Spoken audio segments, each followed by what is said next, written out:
Okay. So good morning na sa aton yung mga ka-stations, sa aton yung mga kabyanan, yung mga kuturan, sa aton yung mga viewers.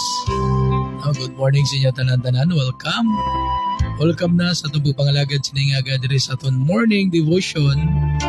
So medyo tulo temprano naman kita, no, kay bangod niya may importante nga laktan. No, ang akon niya partner. So muna nga medyo tuloy temprano kita kaga sa aton yung mga ka-stations, no, diri sa 460. Pala pasensya ka mo, hindi nyo tanay mabatian sa aton niya radyo.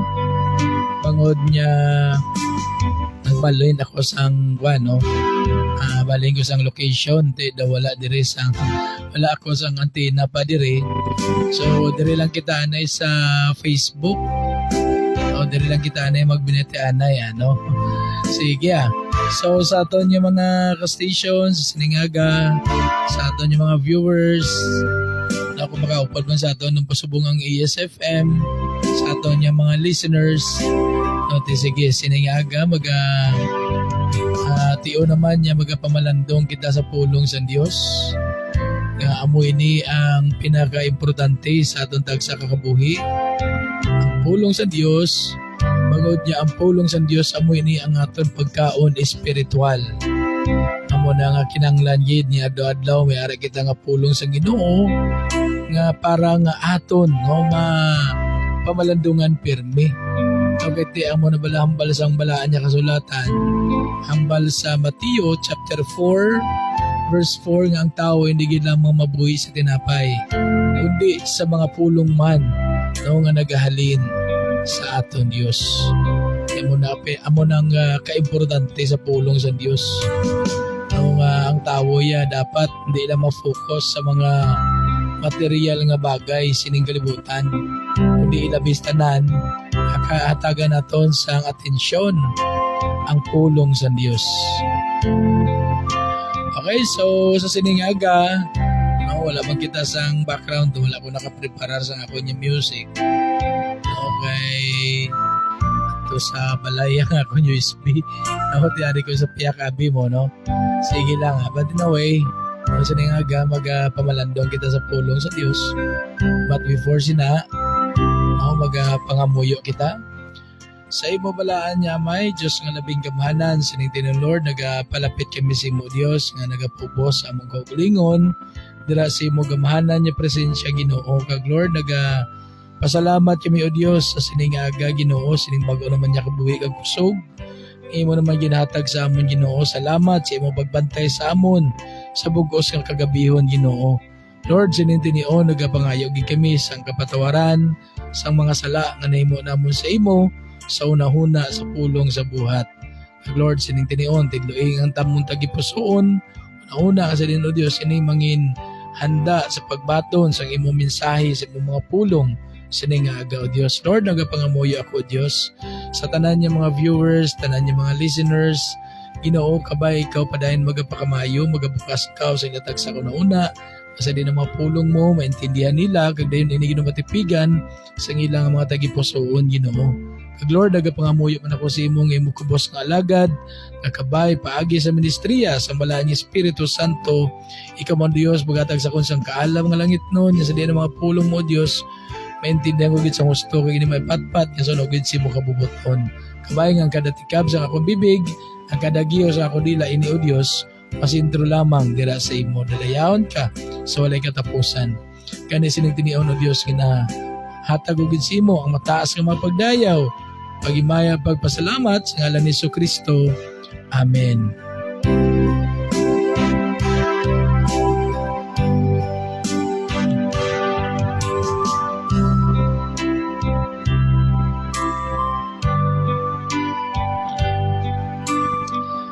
Okay, so mga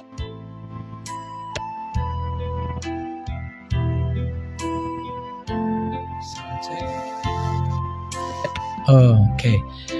Bisyo-bisyo ang hakon niya may kimatandugan, So, sa liwat, good morning na, sa aton niya mga kabyanan, yung mga kuturan, sa aton niya mga ka-stations, nga sa diin monitor na sining tinion sa aton nga morning devotion. So sa tanan-tanan good morning gid no kag dalayaw ng Ginoo. No sa nga sa diinari naman kita maga tuon kag magapamalandong naman sa iyang mga pulong no. Ngay amo ini ang pinaka importante sa tagsa natong kakabuhi ang pulong sa Dios.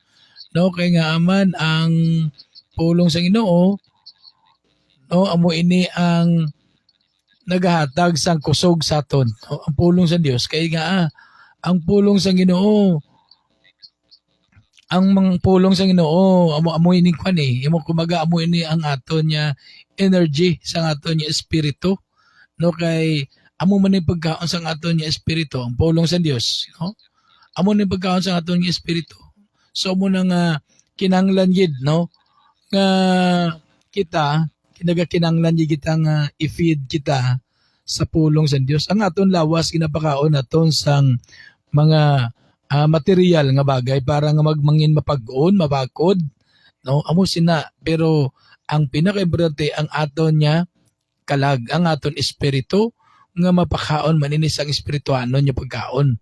Nga amo ni ang pulong sa Dios. Okay? So sa sining aga mga kabyanan nga mga kuturan, pamalandong na kita sa pulong sa Dios nga sa di mabasa naton diri sa Roma kapitulo 11 bersikulo 25 no bersikulo 25 tubtob sa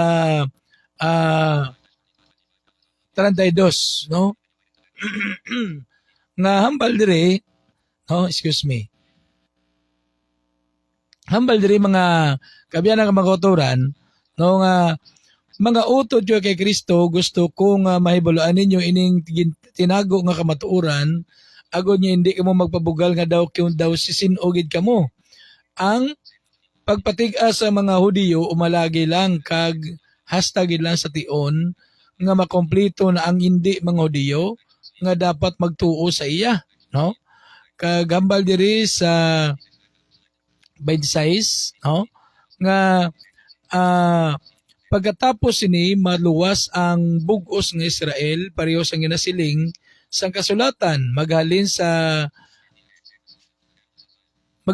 sayon ang manluluwas kuhaon niya ang tanan niya kalautan sa kaliwat ni Jacob kag amo ini ang akon kasugtanan sa ila ha patawaron ko ang ila mga sala kay ginsikway sang Hudiyo ang mayong balita mangin kaaway sila sa Dios agud kamo nga mga hindi Hudiyo mahatagan sang kay giyonan niya maluwas pero tungod niya pinili sila sa Dios ginahigugma niya sila kay ginpromisa niya ini sang una sa ila mga katigulangan niya palanggaon niya ang ila mga kaliwat no kag ambal pa diri no ang kag wala nagabaylo ang Dios sang iyaw na una parte sa mga tao nga iya ginpili kag ginpakamayo.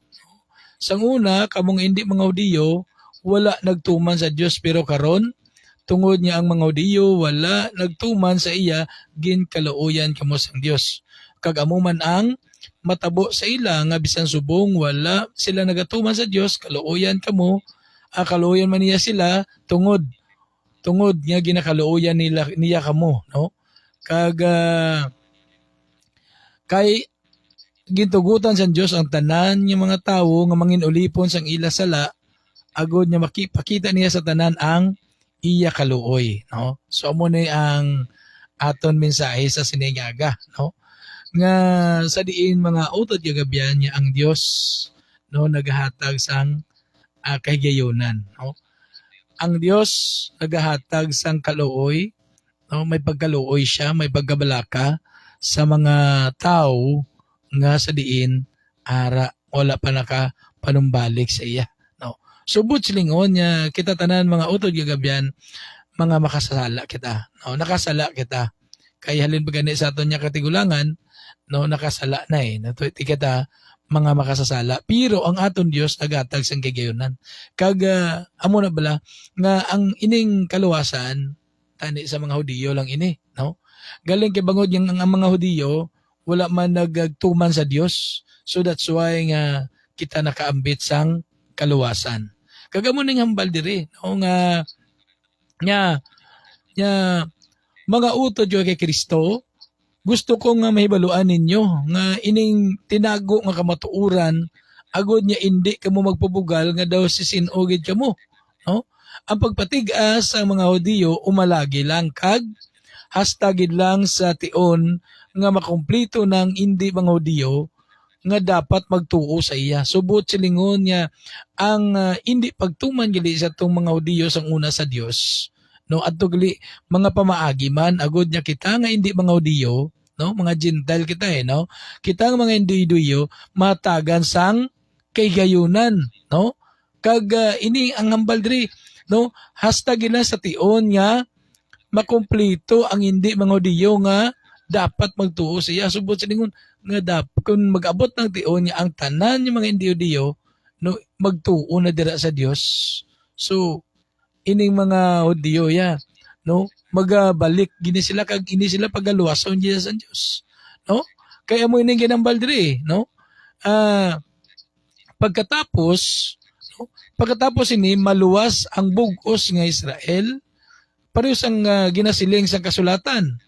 Magalin sa sayon ang manluluwas, kuhaon niya ang tanan ng mga kalautan sa kaliwat ni Jacob, no?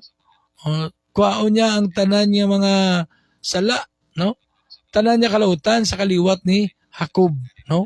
Kag amo ini ang akon kasugtanan sa ila, patawaron ko ang ila mga sala. Nabot silingon nga ang Dios magapatawad yun. Kag ang Dios handa magpatawad sa mga kasalanan, no? Tiyan mo na ginambal diri, no, nga nagalin sa sayon ang maluwas, tiyan mo ni si Kristo, no? Nagabot si Kristo, naghalad sang iyang kabuhi dito sa cross, nagula sang iya dugo, agud mapatawad ang tanan nga nakasala, Hudiyo man o kung hindi man Hudiyo, no? So napatawad ang sala sa mga katawhan bangod sang kamatayon ni Kristo dito sa cross, no? So diri ginpatawad kita. Kag anong hambal diri? No? Hambal pa diri mga kabyanan diri sa 27, hambal diri no nga kagamo ini ang akon kasugtanan sa ila, patawaron ko ang ila mga sala, no? Kasugtanan. Bo silingon nga amo ni kumbaga amo ni ang agreement bala, no? Between sa Dios kag sa tawo, no? Nga siling niya patawaron ko ang ila mga sala. So po silingon kung ang tao maginulso lamang sang iya nga mga kasalanan, bisan ano pa nimo ka makasasala, kung maginulsol ka lang ya, batunon kag batunon, patawaron kag iya sang Dios. Ang Dios siya magapatawad yun utod gagabyan. Amoy na nga kisabala may tawo nga nagasiling, total nakasala nagimang ko. Bala na lang ni.